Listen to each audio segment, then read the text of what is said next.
Good morning, travelers. It's been a while since we posted a video. Weather's starting to get nice. We decided that we would take a trip to Auburn, Indiana, which is the classic car museum capital of North America. There is the Auburn Duesenberg Museum. There is a monster truck museum. There is a classic car museum from the 60s and the 70s. And there's also a truck museum from the early part of the 20th century. We decided that we wanted to go to the early Ford V8 Foundation Museum. I had to read that because it's a mouthful.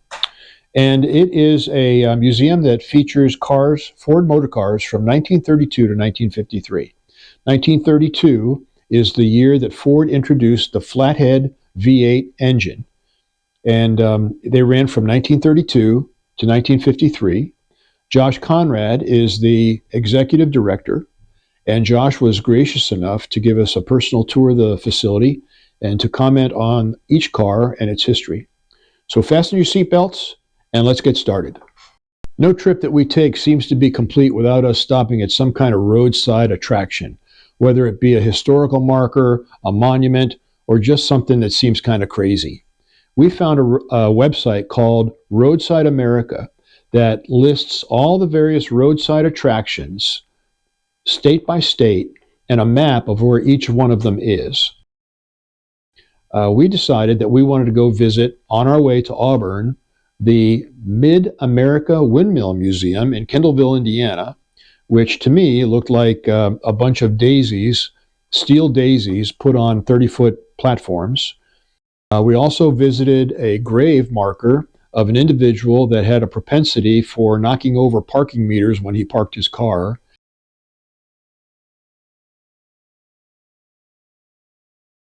We also visited a farm where the farmer had painted one of his silos to look like a minion from the movie from Despicable Me.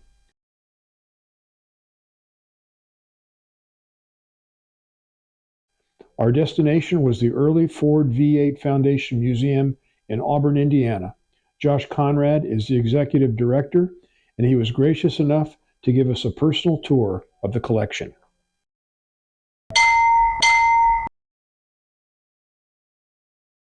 The museum was started in 1991. Okay. And then they didn't decide where to put the museum. They were going to put it in Oklahoma. They were going to put it in Las Vegas. They were going to put it in Florida. And the guys here said, well, we know this perfect little town called Auburn. Yeah. And it's the perfect automotive Mayberry. And there's already a bunch of automotive history and stuff here. It sure is, yeah. So they brought the board, came here, saw the Auburn Duesenberg Festival, saw that it's a great community, right? And they bought the first 3.5 acres. Okay. Now all these vehicles that we'll go through here in a little bit, they're all privately owned and they're on loan here, or no? No. There's 5 loaned vehicles in the galleries. The rest of the vehicles have been donated. Okay, donated. Okay. Wow, that's amazing. Deluxe 5-window coupes, one without a body and one with, just so you can see how simple they are. And this is 1932? Yep. Now, is this the first year that Ford came out with a V8? Yes, the flathead V8 actually starts our collecting. So okay. The museum's collecting scope starts in 1932 and stops in 1953. A Roadster from 34, and a Phaeton from 34. Wow. And like our 35 Deluxe touring sedan here is the perfect example of an amateur restoration. This one right here? Yeah. So this is a Deluxe car. They painted the grille, which the grille would not be painted. Probably would have been chrome. If the Deluxe, it'd be a chrome grille just like that. Yeah. But he did a really good job of it. I mean, it looks and appears to be a stock car. Yeah. This was a tribute car built in the memory of his dad, who was from here in Hobart, Indiana. So he lived in Greenville, South Carolina. Okay. And restored this car.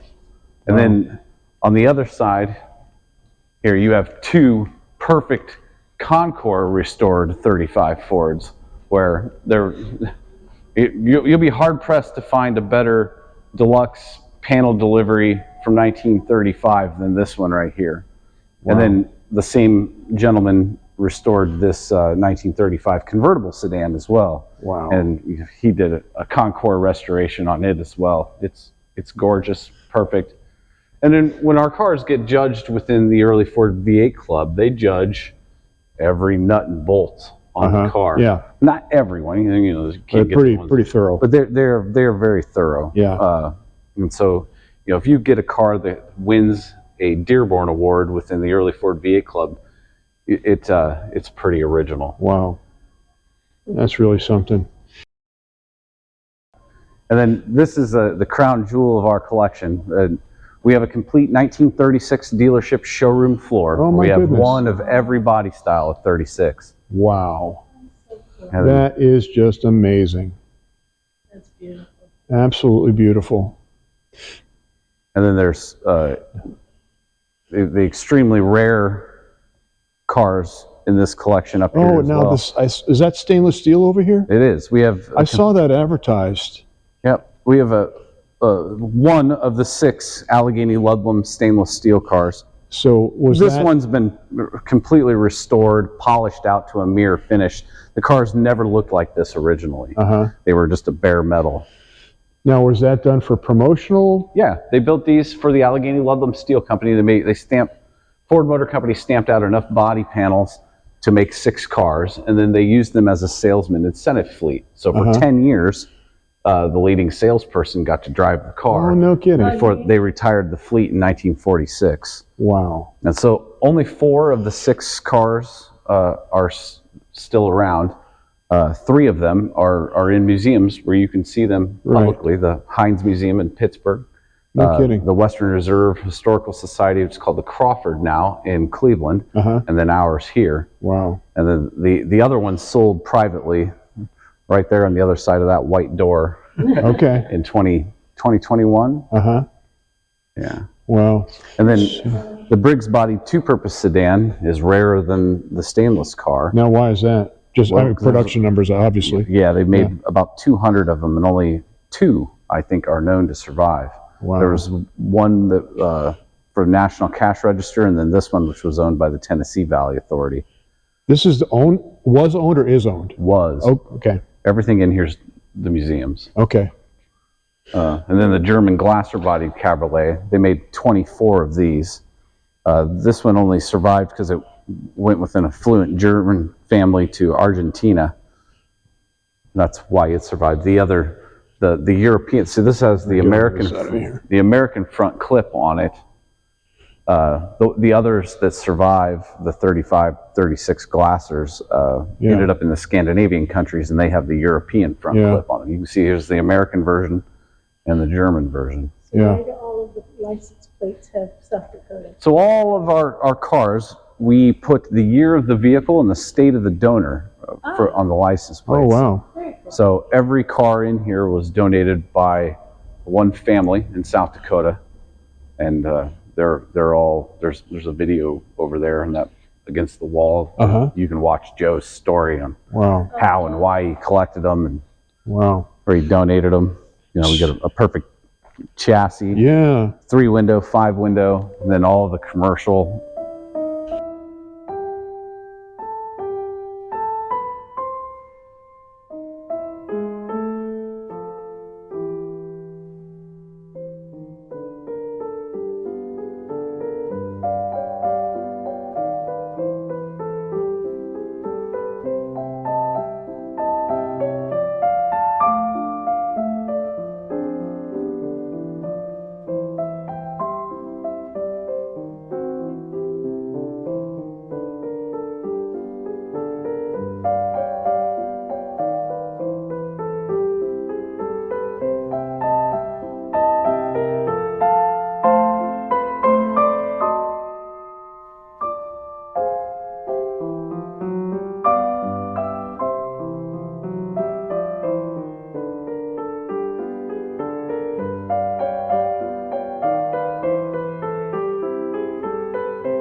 open every single day, 9 to 5, even Easter Sunday. How about Christmas? Christmas Eve and Thanksgiving Day are the only days we're closed. Okay, good deal. Well, thanks so much for your time. Yeah. Thanks All right, you bet. Take care. We're going to leave you right here, travelers. Thanks for joining us on our trip. Now, we do have a favor to ask. Our goal is to get 1,000 subscribers by the end of 2024. Now, I know that we have to post a lot of videos, and we have some things planned. We're going to take a trip to the West Coast. We're going to visit the town Ekalaka, I think is how it's pronounced, in Montana, where Kathy's grandfather was born and raised. And it is a small town, and it is in the middle of nowhere, Montana. So we're looking forward to that. And we have some other trips planned as well. So do us a favor. Like our video, subscribe, share it with your friends. And again, thanks for joining us, and we look forward to seeing you on the next video.